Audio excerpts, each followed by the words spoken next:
Hello, my name is Irina Chmeryova.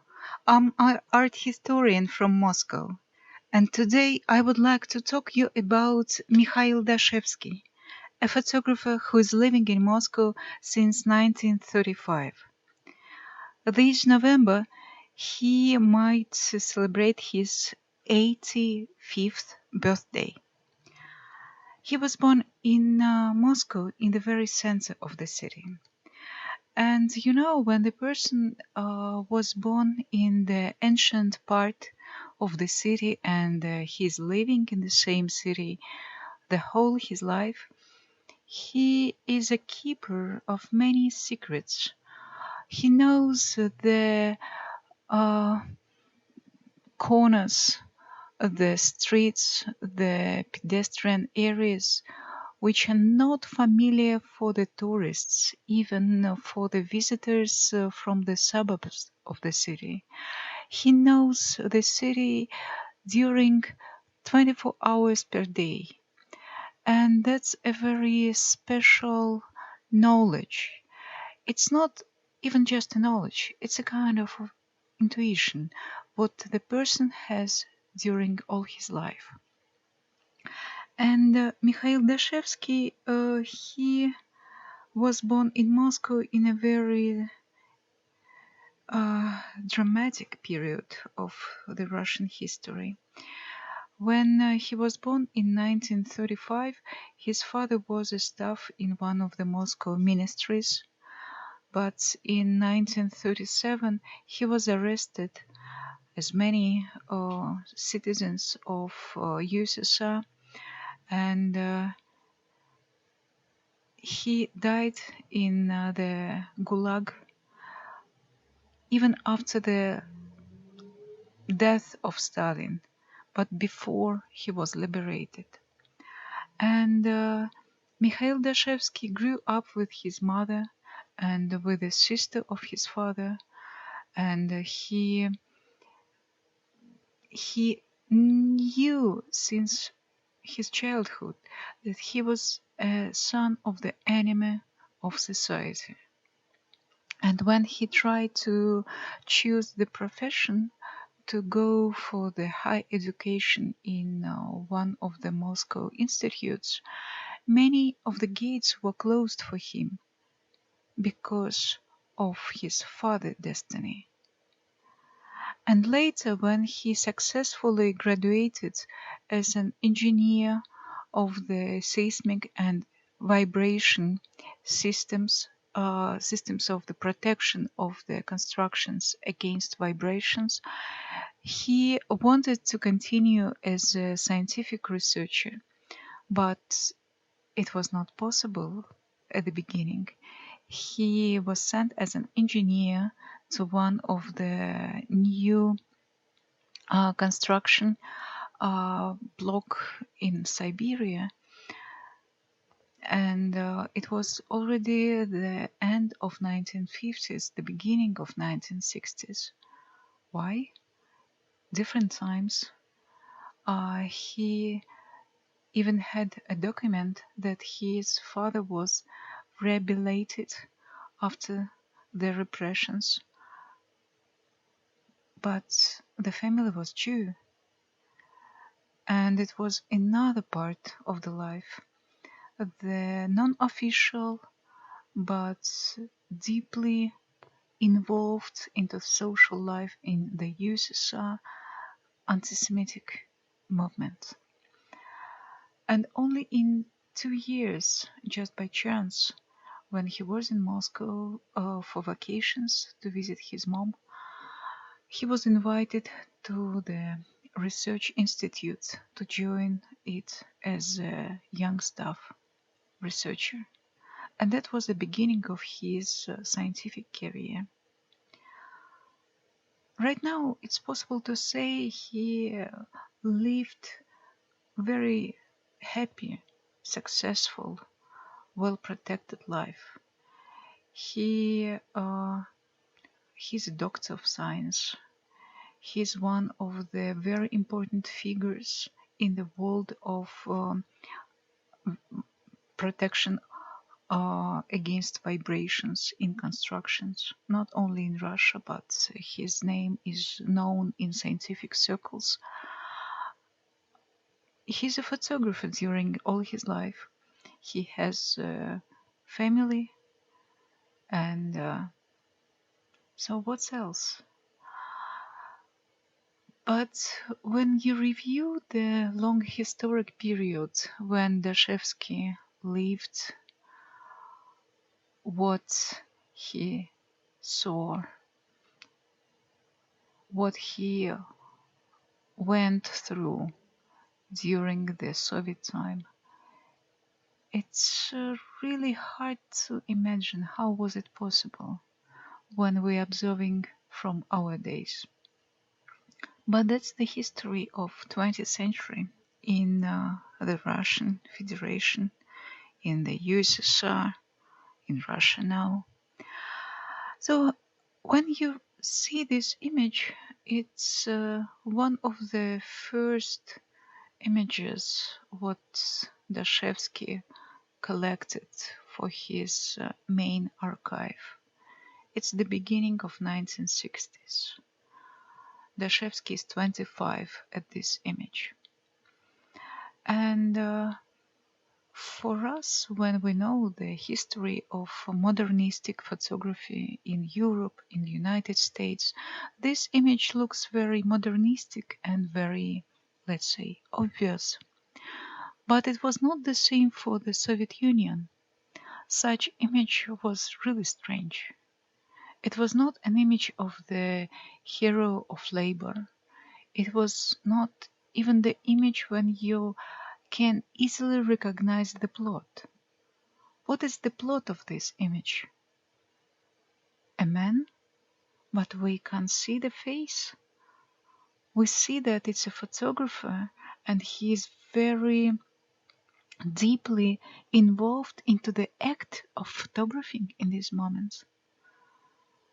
But this position is full of doubts. He tried to find himself in the reflections of the window shop, but at the same time there is a doubt. Am I existing? It's a wrong question for the Soviet citizen. Of course you are. But for the human nature, it's a very important question, especially for young people. Who am I?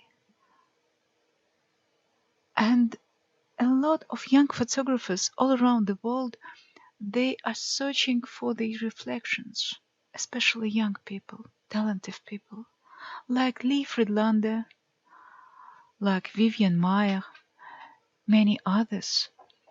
Because to review yourself in the reflections, it's like to have a kind of double confirmation of your existence.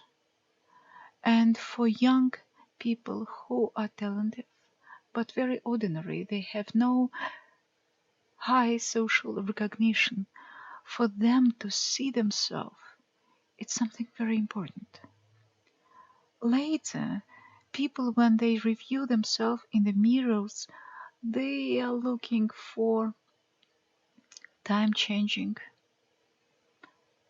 marks of the difference in themselves.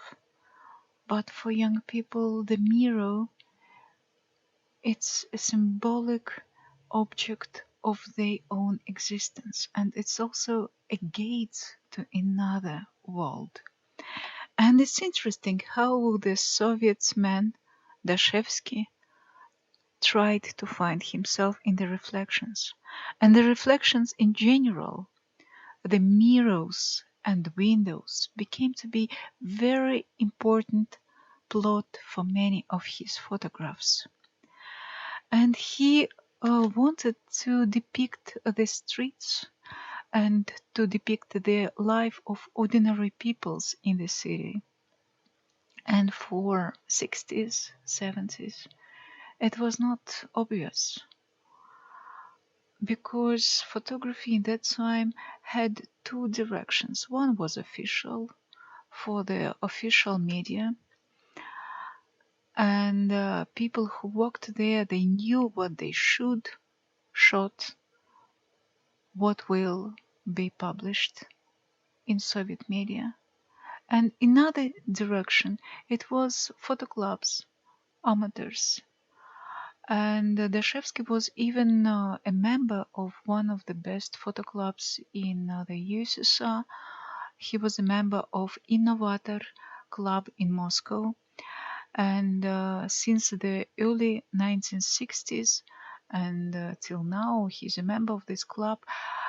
That was a place where the traditions of art photography were kept by people. That was a place where people discussed photography, and they invited different interesting personages, artists, musicians, physicians, to talk, to keep and to share the different knowledge of the life. But at the same time, among many members of Innovator Club, Dashevsky was very special. He didn't want to be recognized as a photographer immediately. He knew that his thoughts about photography were not very acceptable for many of his contemporaries. He was very poetic, and he is still a man of books. He has a huge library. He has a very sensual taste, very elegant taste in art. And for example, in this image, you can see a still life in the studio of his friend Yuri Yorsh in Moscow. And as you see, Dashevsky has a very special attention for the light, for the constructions inside of the photographic space. And also he is very attentive to the depiction of the faces. Nevertheless, rather the face was drawn or the face of the real person. But the most important part of Dashevsky archive, there are images of Moscow. He depicted his beloved, his native city for more than 40 years. And still Dashevsky is working with his archive, searching for some images what he didn't recognize from the very beginning. He publishes books based on his archive.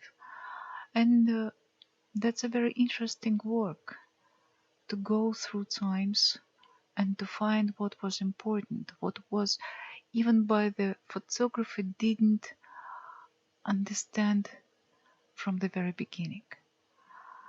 But then he started to write short texts about his own photographs, and let's look even on this image.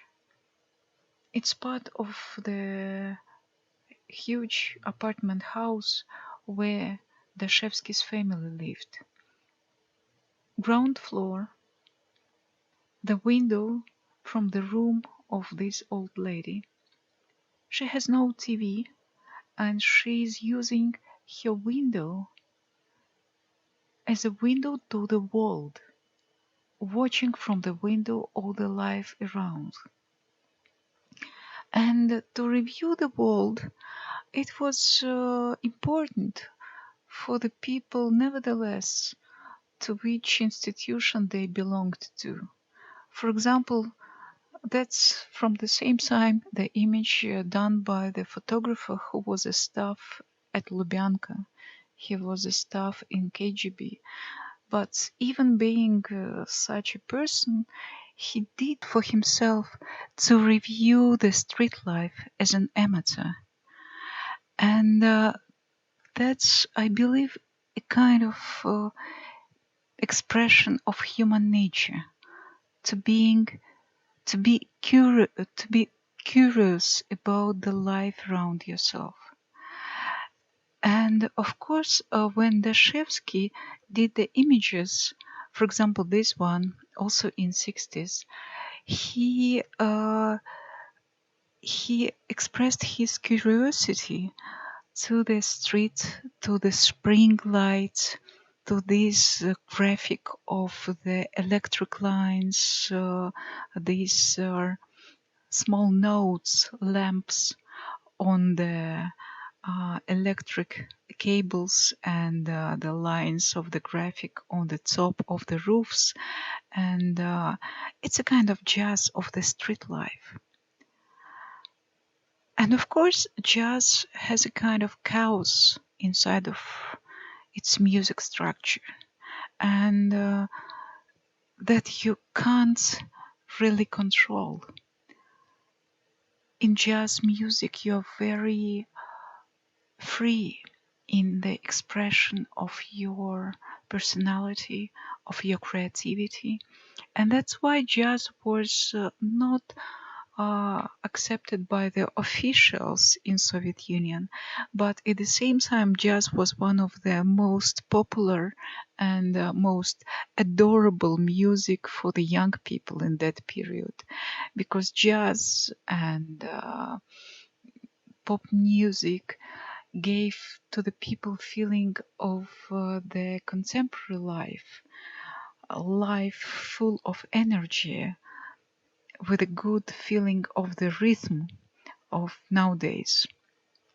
But as the previous image, as this one, they were done in the area around Dashevsky native house. And it's interesting because, as you see, Moscow in every epoch was a city of the contrast, old and new, different landscape levels, up and down. And that was the thing what was really very important for Dostoevsky when he reviewed the city. To feel this special geometry and the special kind of landscape of the city. And that's the exact house where he grew up, at Solyanka area. It's just in 5 minutes of walk from the Kremlin. As you see, it was a beautiful house built before revolution, before 1917, and in the first period of life, that was a house for the wealthy people, lawyers, doctors, professors in university, rich merchants. That what was a kind of public what lived in this house. But later, in Soviet time, all these large apartments were cutted and every room belonged to the new family. And as a result, that new system was named Kommunalka, the communal apartments. So every window, it's a new family. But one kitchen for 5 or even for 10 families, depends on the number of the rooms in the apartment, and one bathroom to share. And the people who lived in that area, they were very different. And as you see, that's the image of Dashevsky from 80s. And when he made such images, he didn't want to show them even at the amateur exhibitions in his photo club Innovator, because for many people such image was not recognizable. What it's about? There is no plot, just different people are passing the pedestrian area of the very center of Moscow. But when we are looking at this image, it's very interesting because you can see the geometry, you can review the different types of the Moscovites, these bureaucrats from ministry with a case in, let's say, good suit of that time.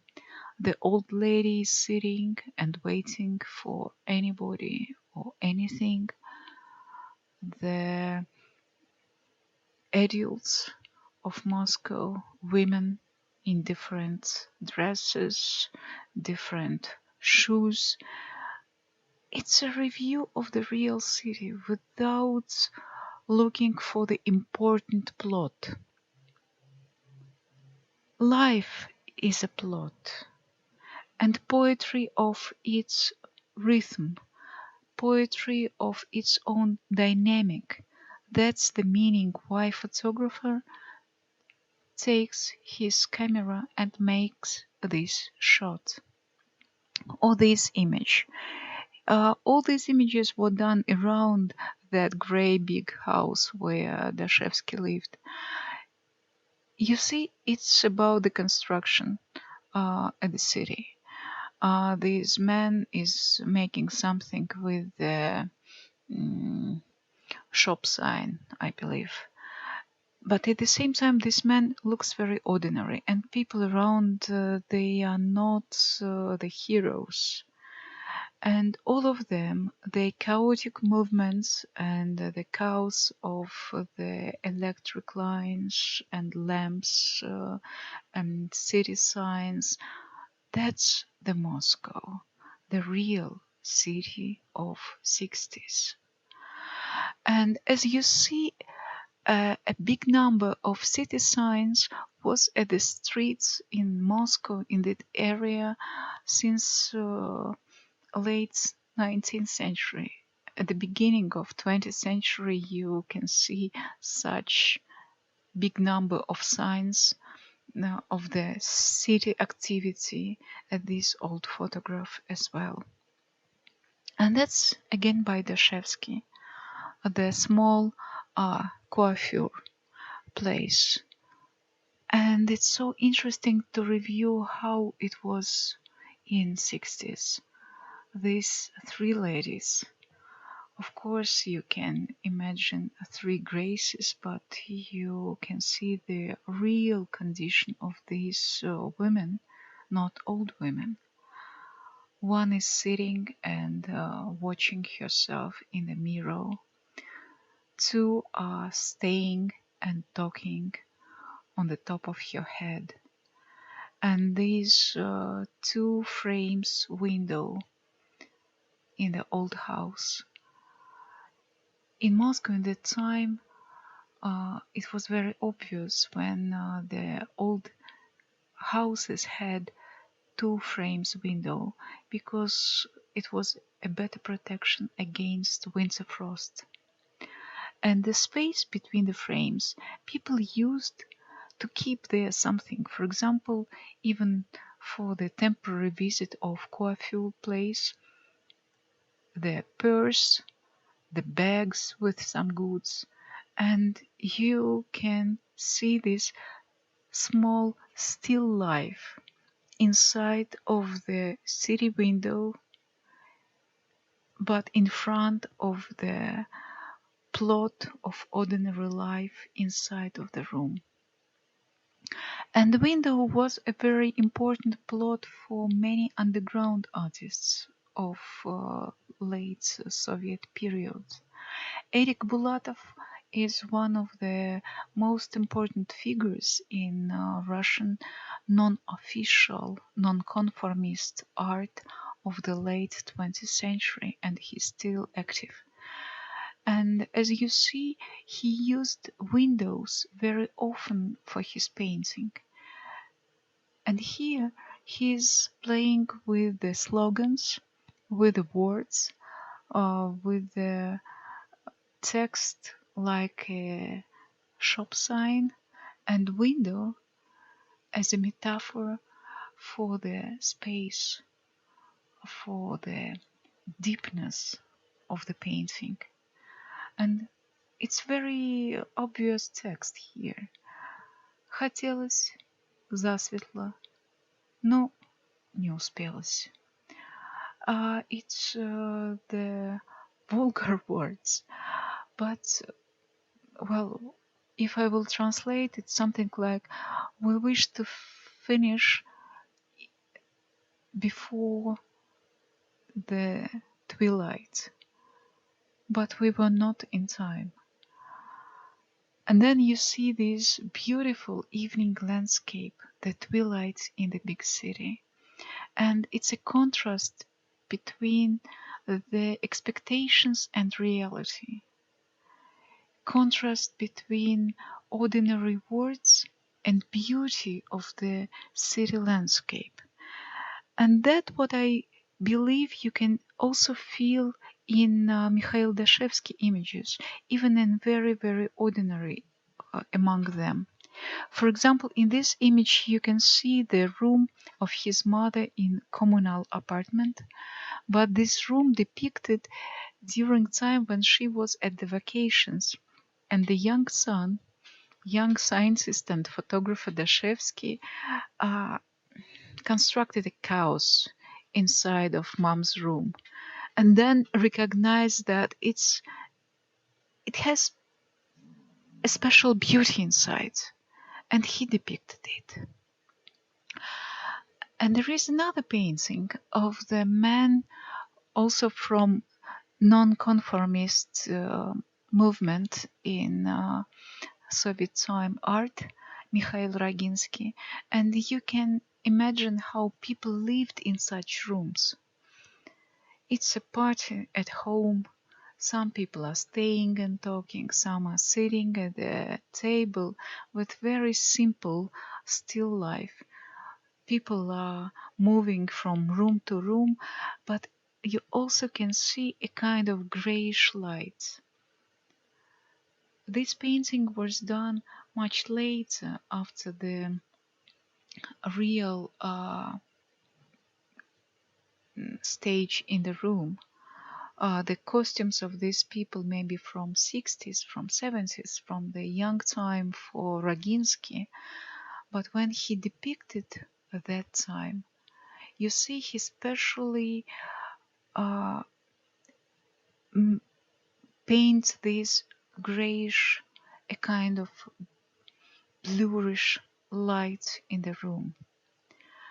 And that's Dashevsky depiction of the communal kitchen. In one kitchen, every family lived in the apartment, had their own tables. And in this image you can see two tables of two different families. And you can imagine how different the families are, even to review the still life of each family on the table belonged to this family. And the Persian, the symbol of freedom, the symbol of free soul in the open window. And again, such a kitchen in communal apartments depicted by Raginski. And here you even see the three different places to cook belong to different families. And the gas plate for cooking by Raginski, with a very simple and very bitter words on the back of this painting. In fact, nothing is changing. And another kitchen by Dashevsky, this image he did during a big party in one of the rooms in other communal apartments. A lot of people came to the house to host them. The owners cook food during the whole day, and as a result a lot of dish all around, and the dish is waiting when the guests will be over, and the owners will come to the kitchen to clean, to cover everything. And the girl from this family, upset of the noisy society in her room, because it's the only room for the whole family, she's sitting and waiting to the end of the party at the kitchen. The painting by Andrei Gracitski, another nonconformist painter from that time. Why I selected these artists? Because all of them were familiar for Dashevsky.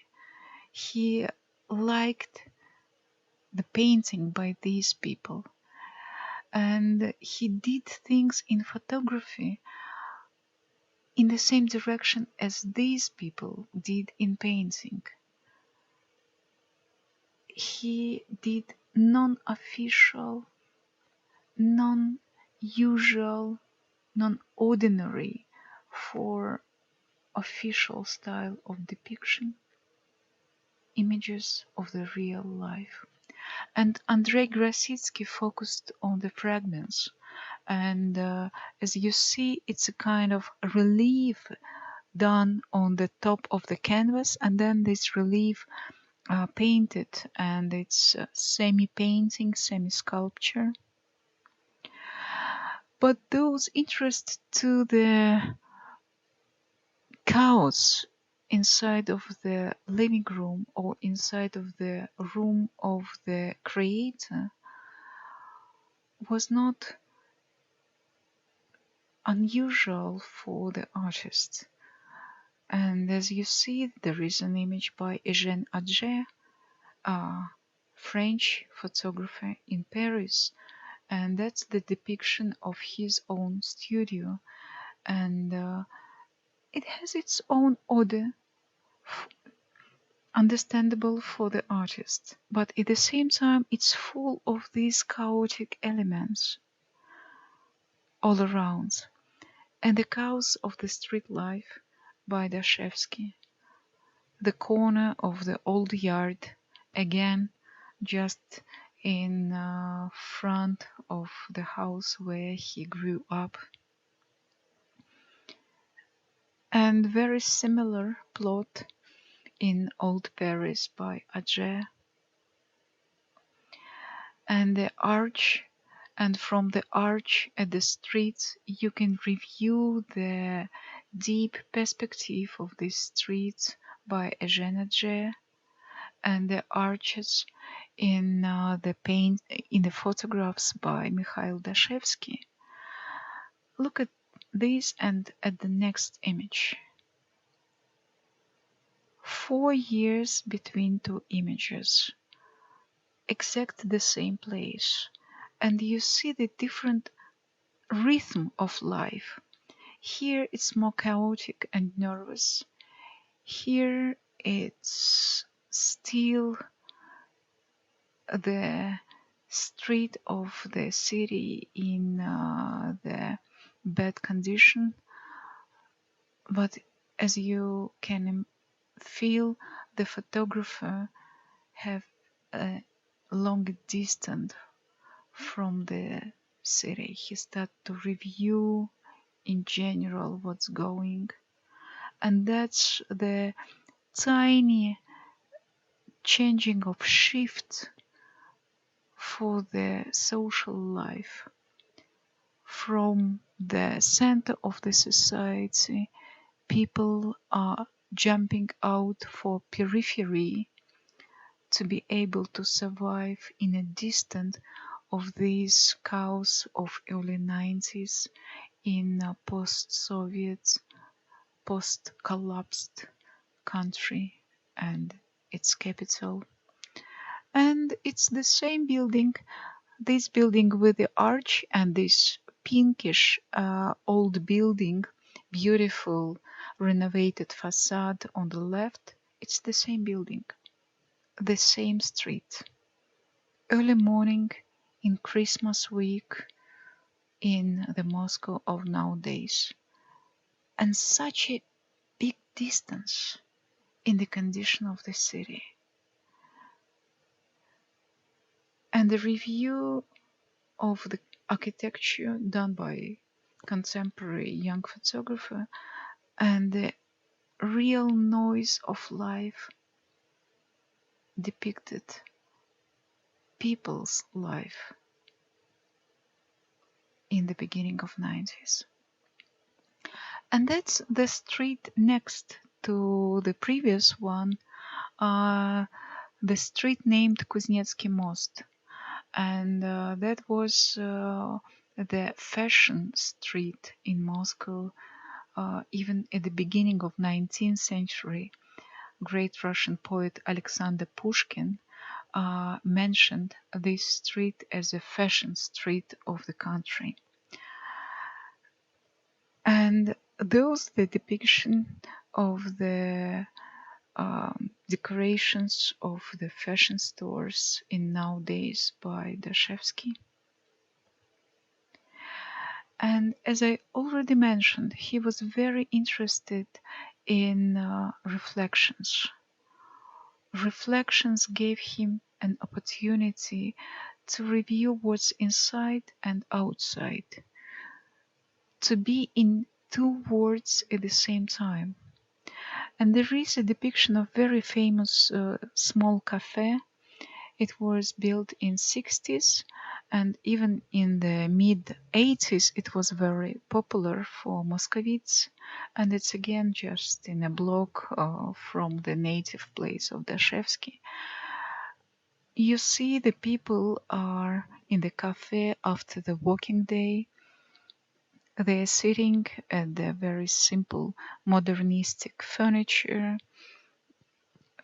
very modest still life on the tables, and the review of this inner life of the cafe through the line of the cases, women bags, their coats. It's again a kind of border between us, the visitors, and them who are inside. And also the border decorated with the reflection of the old beautiful Moscow, with the church bell tower, old estates, trees at the square in front of this cafe. It was lovely, part of old picturesque Moscow, which does not exist anymore. On this place right now it's a new office building, also with the glasses but with a very different architecture. And it's one of the main streets of Moscow. Right now it's named Novi Arbat Avenue. In time of Dashevsky it was named Kalinin Avenue. As you see in the reflections, there is a modernistic skyscrapers, some of them for offices, some for apartments. And in one of the first, on the ground floors of such building, very, very famous in that time in Moscow, big grocery. And you can review people inside, how they are living, what they are doing, how they socialize. And the people are walking at the winter street and the city landscape in winter season. And this connection of the street and life inside was an important plot for modernistic photography from the very beginning of 20th century. And I asked Dashevsky himself, did he know Adje when he did his images? And he answered me, of course not. All the knowledge about the European photography, let's say not all, but most knowledge, came to Russian photographers just after collapse of USSR, with the new editions, with the new magazines.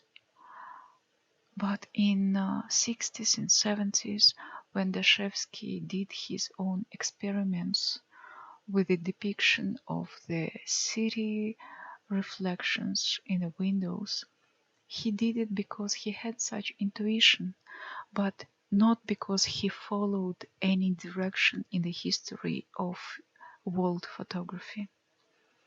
And of course, he didn't know that he was a kind of fellow, a person with whom it was possible to build a dialogue with Lee Friedlander.